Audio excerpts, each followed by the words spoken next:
Mind your business.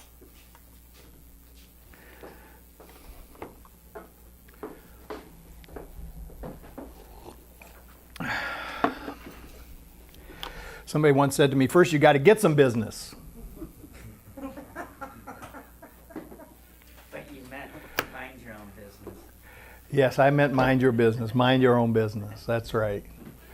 So this is the, they're in the back. I'm sorry. They're on the table. This is the 10th instruction in the wedding ceremony.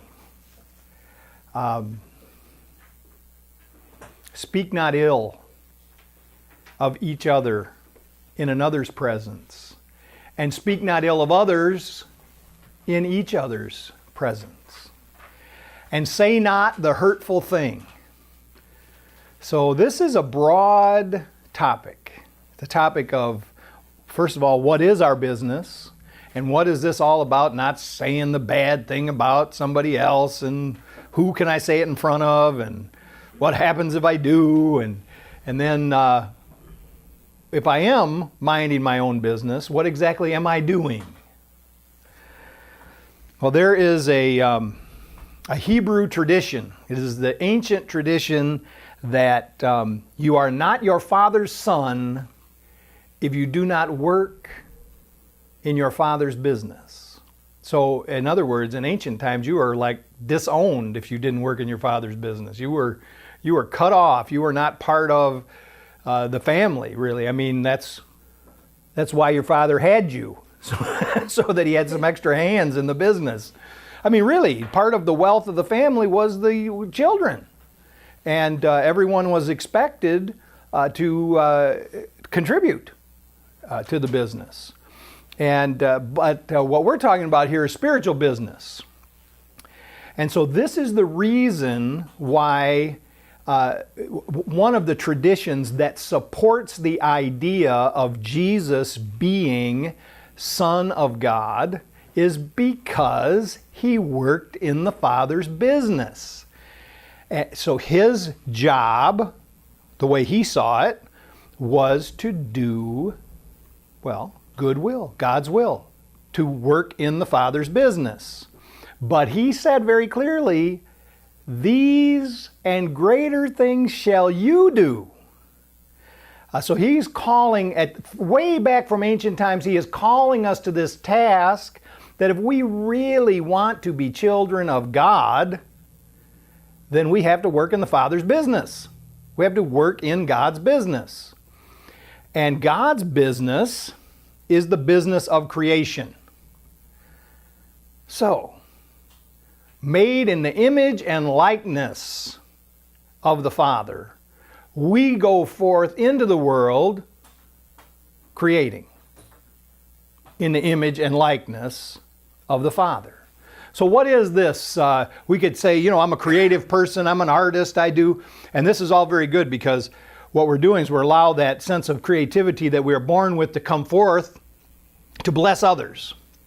But there's like this basic idea, the basic building block of God is love.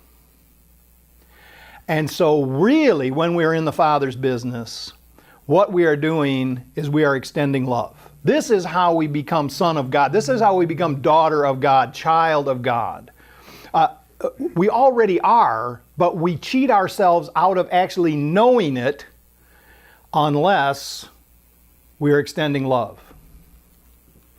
So, we talked about this last week, the extension of love being our purpose. That our purpose is that's actually, when people say, well, I don't know, why am I here? What's it all about? What is it that, I'm supposed to do? Well, you're supposed to love. It's like this really simple thing. You're supposed to love. You're supposed to give love. Give love, give service. It's the same thing. And like we were talking about last week, that there is this thing about being the responsible servant. That when we give service, we give proper service. We do the right thing for the right reason at the right time. In other words, we get all of our own motives out of the way. And we think about things in terms of what's best for all of us. When we begin to make decisions not for ourselves alone, we enter into our Father's business. When we begin to make decisions that take, in our hearts, that take into account the welfare of everyone. When we start to think in terms of we're all in this together, and that we are all equal parts of this creative process, each one of us having a role to play that is equally valuable to everyone else. Now, in the world, it doesn't look like that. It looks like some people are more important than other people. It is not the case in spirit. Each one of us, it is really not even the case in the ecosystem that we see. Each one of us has a role to play there that many times has been frustrated. We have talents and abilities to bring to the world. And part of this idea of extending the love of God into the world is to bring those talents and abilities into the world. We each have a role to play, but the basic role is the role of extending love. And we remember that love is not an emotion. It can be emotional, but it is not an emotion. Love is the sense of being connected to another, really in its pure form, the sense of being connected to all others. And love is the desire for only good to come to the other, and in its pure form, only good to come to all others. And so we are in a classroom. We are learning how to do that because people come in front of us all day long, physically in front of us, or they pass through our minds, and we have issues. We have opinions. We see them as this kind of person, that kind of person. We may see them as our friend who we love, but we've got some opinions about some of the things about them that they'd probably be better off if they changed. Or we see them as not our friend, that they're our antagonist. But if we are going to be in the business of the Father, if we are going to be in God's business, we have to extend love to them regardless of how they appear to us today. And that love is the establishment of that sense, first of all, I am connected to them. We are all part of this great system of life. We are all a part of God, if you will. So this is the first idea, that I have to be able to see that we're not in opposition. We are not in conflict. We're only in conflict in my own mind. That really we are one in this system. And that if I want to stop suffering, I need to desire only good to come to them, regardless of the problems that they seem to have caused me in the past or that I am afraid that they're going to cause me in the future. So now you say, geez, this is too much. I think about it, and I know that's nice, it's altruistic, it's really a good thought and everything like that, but it's not really that practical. I mean, gosh, how am I going to do that? Well, we are not going to do it perfectly. That's the whole point. We're not going to do it perfectly because if we could do it perfectly, we would have already transcended this world that we see. I was listening to Course in Miracles on the audiobook that I have last night, and they were talking about psychotherapy. They said that we each have these relationships going on, and in each relationship we have the therapist and we have the patient. And the roles are interchangeable. And that sometimes you're the therapist and sometimes you're the patient. But he said, what's most important to realize is we're all patients at one time or another, because if we were sane, we would not be seeing the world that we see. If we were sane, we would be seeing a kingdom of unity, a kingdom of heaven, and that it is in our insanity that we see all this conflict and participate in it. So he said, we're all patients. So don't start thinking, once you get on this spiritual path, and you're doing kind of good, and you're giving service, and you're helping people, you're carrying a message, and you're helping people, that somehow you've become superior. Because you still got some crazy stuff in your head.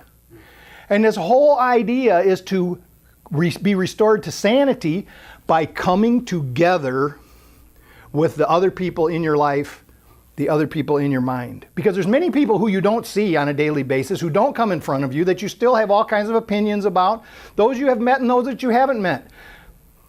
As I always say, just turn on the TV, put on CNN. There are plenty of people on there to have an opinion about. This interferes with our ability to do the business of God. Now, in terms of relationships, and this is where everything is about relationships, because we have to have this. If we think about it in terms of therapist and patient, and that we're interchanging, all it means is that I have something to learn from you, and you have something to learn from me. That's all it means. It's as simple as that, right? And it is when we come together with the purpose of each of us learning what the other has to teach that the craziness falls away.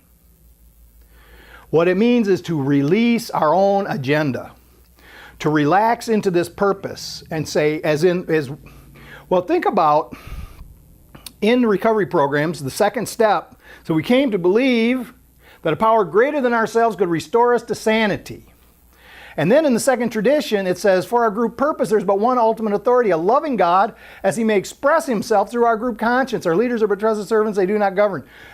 So here is the restoration to sanity. It's like this. The power greater than myself, it's really simple. It can be just me and you, when we come together for a common purpose. And this is what we see happening in all of these healing communities, all these therapeutic healing communities, is when people come together with the common purpose of healing, to the extent that they release personal agenda, that is the extent of the healing that will occur.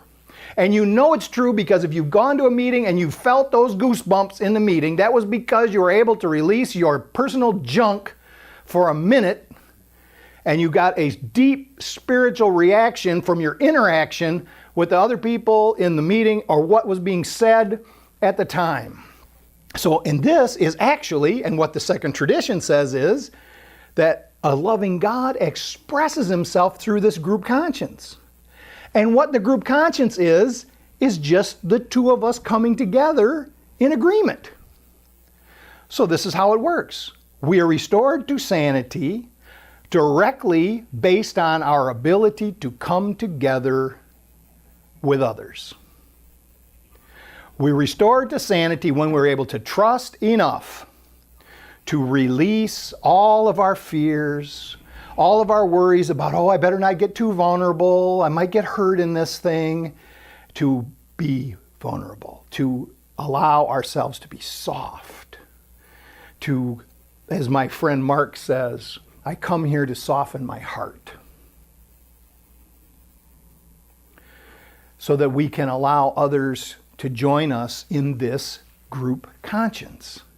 And it is in that joining that sanity occurs, because if we just remember the roots, and I talk about this all the time, but it's so important to remember, the word insane comes from the word insanus, which means fragmented. In other words, broken. So when we're insane, we are fragmented. Our minds are fragmented. We're actually in conflict with ourselves in our own mind, and of course then in conflict with everybody else in the world, because that's just a reflection. So the sanity occurs when we put the fragments back together. Well, that's you and me and all of us. We're the fragments. So what we want to do is see ourselves coming together, to feel it, to will it, to say, despite the problems that seem to be in front of me, I'm going to see that really we are one. So now, we go to another aspect of this mind in our own business. Gossip. Gossip distracts us from unity. And gossip is the activity that occurs when we make judgments of other people and even other situations and then relate them to a third party. Does that seem complicated? It's when you talk about other folks, right? And listen, let's just set it up like this. I have a friend who's in trouble and they're going through different things. They're making some bad choices. They got themselves in a bad situation, and there could be all sorts of different details. And I'm concerned for them, and I'd probably put them on the prayer list. And I have an idea in my mind of what they need to do and what they should do. Then I come to you because you know the person too and you're their friend. And now this isn't gossip now, but because I just want to tell you what's going on with them so you understand. I just want you to understand because then maybe, you could maybe help them. But it's gossip. And I don't want anybody to be offended about it because we all do it. We all do it. We do it without even realizing we're doing it until we're in the middle of it. All of a sudden we're in the middle of it. We told this story about somebody else that we should have just kept our mouth shut and not said anything. But it doesn't just happen with other people. It happens when we see catastrophic events happening in the world. And then we go and report on that catastrophic event to somebody else. And we say, did you see what's happening over in this place? And we relate it with, and I'm just telling you the news. I'm just reporting about these bad things that are happening. I was watching this storm on CNN, and I realized that it wasn't bad enough for the announcers. The announcers were almost disappointed that it was only the third worst hurricane.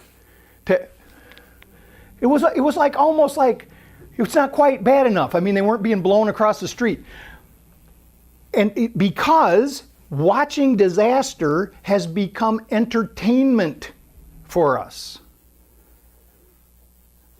I'm telling you, you don't turn on the news to see a good outcome from a storm. When you hear there's a big storm coming, you turn on the news, you want to see how bad it is.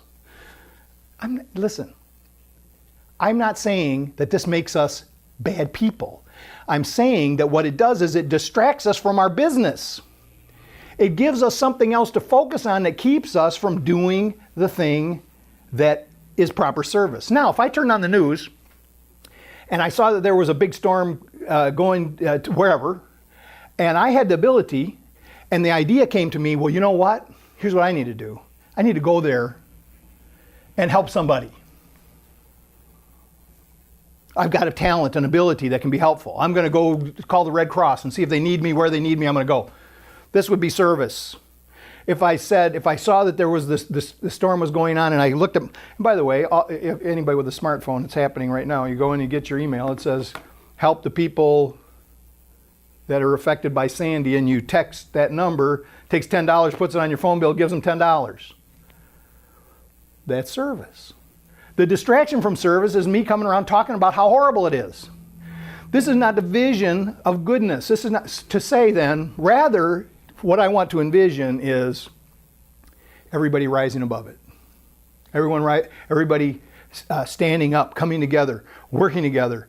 This is what really, this is the story that I want to focus on. And those who seem to have lost their life, those whose bodies died, I want to see them ascending from the body, coming back into the reality of spirit, moving into oneness with God. This is the vision that I want to hold. And listen, I don't every time that I see something happen. I don't.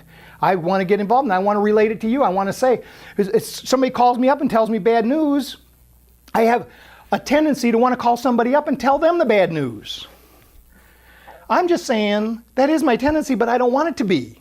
I want to change it. I want to do something different. Is there really a reason for me to call somebody and relate the bad news? Maybe there is. Maybe I need to tell somebody else because there's something that they're going to need to do about it. But I should ask myself, why am I doing it? I know the answer. The reason I'm doing it is I'm trying to distract myself from spirit. I'm trying to keep focused on this because every time something bad happens in the world and I put my attention on it, it tells my ego that it was right. The world is a bad place, and this is the evidence. The world is a bad place. And that relates right back to how I really feel about myself inside. I feel like I'm a bad person somewhere inside me. And if I'm a bad person, so are you. And I'd rather focus on how you're bad than how I'm bad. It's a distraction from spirit. I want to do God's will. I want to do God's business. I did a survey years ago of a group of people who had been married for many years, married or in long-term relationships. They surveyed people all around the country. And they asked them how they thought the relationship worked and how it stayed together. And there was all sorts of different answers, but there were some common answers. The first one was, we do not speak ill of each other to other people. We do not speak ill of each other to other people. In other words, what they were saying is, we don't go to work in the morning and tell our coworkers how bad our partner acted the night before. We don't go in there and say, oh man, she did it again. You cannot believe how this woman is acting. Do not speak negatively about their partner to other people. And then they said the second thing that we do is we do not come home and speak negatively about the other people in our lives. And the third thing was, we do not say the hurtful thing to each other. Now you all know, you've all been there at that moment. There's this moment where you're in the midst of this argument, and there's this thing that you know, if you say this particular thing, that's really going to get them, that's going to cut. This is the thing, you know, this is the thing. If you say it, it's going to hurt them, and you're mad, and so you say it. We've all done it. To have long-term relationships, we have to learn not to do it. It's not our business. Our business is to extend love. And in the midst of an argument, if I can just remember for an instant, this is not my business. This fight, this conflict, this is not my business. This is a distraction from my business. It doesn't have anything to do with whether I'm right or wrong or indifferent. This is a distraction from my business. My business is to extend love. Not to say that the other person's behavior was okay or anything like that. It's just to ignore the other person's behavior. To say, I'm loving you no matter what. And as we all have heard many times before, I do not have to, if the relationship is so difficult that we cannot live together, I can move somewhere else. But I still have to love you. If